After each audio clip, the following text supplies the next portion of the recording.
Hey there, what's up? Welcome to our channel Pixel 2 program. Today we will discuss about for loops in C. In previous video we discussed about introduction to every loops in C. So today we describe and explain about for loop in C. So why waiting? Let's start. For loop in C. Have you ever wanted to repeat a task in C without writing the same lines of code again and again? Well, today we are diving into for loops in C. What is a for loop? A for loop in C used when you know exactly how many times you want to repeat a task. So you have to know that exactly how many times you want to repeat a task. Then you can go with the for loop. Instead of writing the same statement multiple times, you can automate repetition using a loop. So instead of writing the same statement multiple times, you can automate repetition using a loop. So there is the example of repetitive code without loop, like printf Shreya slash n, printf Shreya slash n, printf Shreya slash n. There we write three times Shreya and printf. So this will print in the output console three times Shreya. So there we write three times printf and three times Shreya and three times slash n. So there we write the same statement multiple times. So here we can use for loop. With using for loop, we can make our code short and efficient. So let's see how we can use that. This is inefficient. Instead, let's use for loop to print Shreya multiple times. So let's go to the next slide. For loop syntax. The for loop has three parts inside the parentheses. There is initialization, second is condition, and third is increment or decrement. So initializing means setting the starting value. Like there is I equal to 0. I equal to 0, which is the setting of starting value. So I is starting from 0, which is the initialization of for loop. After that, condition checking when to stop the loop. So there I greater than 5, less than 5. So checking when to stop. So in 5 point we have to stop. So this is the condition in for loop. Then increment or decrement, updating the loop variable. This is increment operator I plus plus. We can use also I minus minus and minus minus I and plus plus I, which is increment decrement operator. There is three parts in the for loop: initialization, condition, and increment decrement thing. So syntax of for loop. There we write for the for loop we have to use the keyword for, then pass bracket, then int, which is the data type, I equal to 0. So this is the initialization, setting a starting value. So I starts from 0. After that, I greater less than 5. So I is always less than 5, means 0, 1, 2, 3, 4. This is the condition in for loop. We have to give every time condition. Then I plus plus, which is the increment operator, which will do I plus plus means I equal to I plus 1. Okay, so I equal to 0, 0 less than 5. So it will print hello world first time. Then I plus plus. So I plus plus means I equal to 0, I plus 1, 0 plus 1. So it will print, it will give 1 as I. So then I equal to 1. I equal to 1. Then 1 less than 5, which is true. Then it will again print hello world next time, second time. Then I plus plus. So I equal to I plus 1. So 1 plus 1, which is 2. Then I equal to 2. Okay. Then 2 less than 5. 2 less than 5, which is true. Then it will again print hello world third time. After that, I plus plus. So I plus plus means I plus 1. So I is now 2. 2 plus 1 is 3. So now I is 3. 3 less than 5, which is true. So now it will print a hello world 4 time. Okay. after that I plus plus, so I plus plus means I plus 1. So now I is 4, 4 plus 1, 3, 3 plus 1 is 4. So now I equal to 4. So 4 less than 5, which is true. Then next time, when fifth time, hello world will be printed. So okay, after that I plus plus, I equal to I plus 1. Now the value of I is 4. So 4 plus 1 is 5. So I is 5 now. So 5 less than 5, which is false. So now the loop will terminate. So this is the syntax of for loop. Here how it works: I starts at 0, the loop runs while I less than 5, and after each iteration I increases by 1. Simple, right? Let's see in action. So let's start you writing for loop. So at first we have to write for keyword, then int, which is the data type, then I equal to 0, setting our initialization of the value. After that, semicolon, I less than 5, which is the condition. Then after that, increment or decrement operator. There I am giving increment operator. Then enter.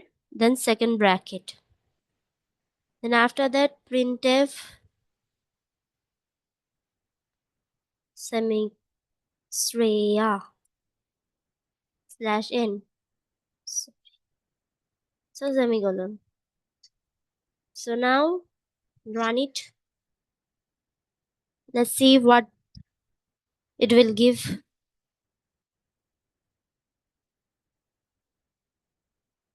So it is giving 5 times Shreya. So this is how for loop works. So now there is the example sum of first n numbers. So we have to write the code of sum of first n numbers. So let's start. So at first we have to take int n, which is the number, then sum equal to 0. At first I am taking sum equal to 0. Initialize sum equal to 0. Then printf. Enter a number and this. Okay. Number. Semicolon. After that, scanf percentage d ampersand in semicolon. So after that the for loop will start. So for the keyword, then after that initialization of I, so int, so I'm taking here the I because initialization is must. So then I'm putting I equal to 1 semicolon. After that I'm giving the condition I less than equal to n. Okay, so less than equal to n means I have to be less than n. So n is user given number, so I have to be less than n. Okay, then I'm giving I plus plus, then increment operator I plus plus, then second bracket.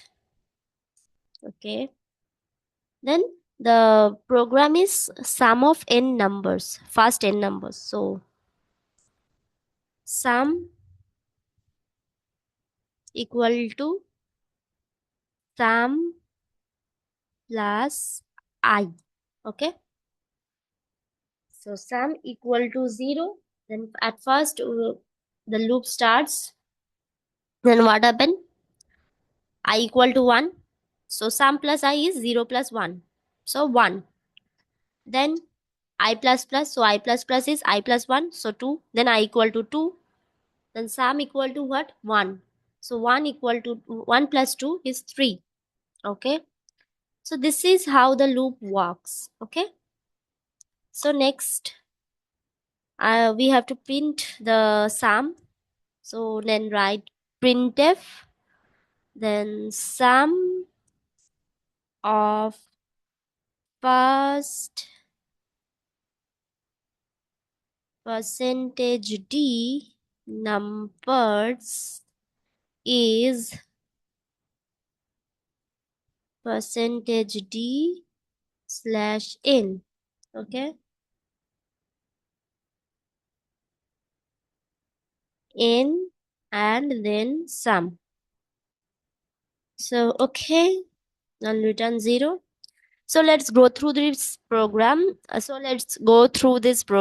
After at first we take int n, which is the number. So initialize the number I, and sum we initialized as 0, sum equal to 0. Then I'm taking user input. So at first we have to enter a number, then scanf percentage d ampersand number. So user have to enter a number, then for loop for I equal to 1 and I greater than equal to n, so I plus plus. So n, which is user given, so n less than I. Okay, so if I give 10 as n, so I have to be less than 10, less than equal to 10, then I plus plus. So sum equal to sum plus I. At first the loop start with 1. So 1, then 1 less than is n, 1 less than 10. I'm giving 10. So 1 less than 10. Okay. So 10, which is true, then sum is 0. Then 0 plus I is what? 1. So sum is now 1. After that, what happened? I plus plus. I plus plus is what? I is 1. Then I equal to I plus 1. Then I is 2. Then 2. Then 2 less than n. 2 less than equal to 10. Then this will also true. This condition is true. Then after that, sum equal to sum plus I. So sum is now what? Sum is 1. After that, plus I is 2. So 3. Sum is 3. After that, I plus plus. So now I will become 3. 2 plus 1, 3. So now I is 3. 3 less than equal to 10. Okay. So which is true. Then after that, sum plus I. So sum plus I. Sum is now what? 3. So 3 plus I is now what? 3. So sum is 6. So this is how the loop works. After that, sum of first percentage d numbers will print. So let's run this program and let's see what is the output. So I'm giving 10. Let's see. It is 55. Okay. So this is how we write a program with using for loop. So in for loop, there is at first initialization, then condition, then increment or decrement operator. So let's go to the PowerPoint presentation. Now there is break and continue in for loop. So sometimes we need to exit the loop early or skip the certain iteration. We use break and continue for that. So sometimes we need to exit the loop early or skip a certain iterations. So then we use break and continue in our loop. So break example is stops the loop when I reaches 3. So like the in this example we write for int equal to 1, int I equal to 1, which is the initialization I starts with 1. After that I less than equal to 5. So I less than equal to 5 means I will be less than equal to 5. So then I plus plus increment operator. After that I equal to 3. Break. So if I equal to 3, then break means now I stops when I reaches 3. When I reaches 3 value, then I will be stops. Then percentage d, printer percentage d slash n I. So I will print only 1, 2, then 3. So in the point of 3, the loop will be stopped. So this is the example of break. So this is what the break statement will do in for loop. After that, we have to go to the continue statement. So continue statements, there is example. for I equal to 1, which is the initialization, then condition I less than equal to 5, then I plus plus, which is increment operator. After that, if I equal to 1 3, then continue. Okay, so it will skip the number 3 and continues. So I when in this state, in this for loop, when I will printing, then if this normal syntax is printing, then it will print 1 2 3 4 5. Okay, so if I am giving if I equal to 3 and continue statement, then it will skip the 3, it will only print as output 1 2 4 5. So this is about continue statement. It will skip. If we give there 4, it will give it will skip the 4 element. It will only print 1, 2, 3, and 5. And 5. Sorry. So this is about the break and continue statements. Okay. Now, so what did we learn today? For loop automate repetition, then initialization, continuous statement, and condition and increment decrement are key parts for loop. We have to know the initialization, condition, and increment decrement are the key parts. So after that, break and continuous statement, we learned that break stops too early and continue skips the specific iteration. So this is about today, guys. This is the elaborate part of for loop. In next video we will discuss about while loop. So thank you for today, guys. Take care. See you in next video.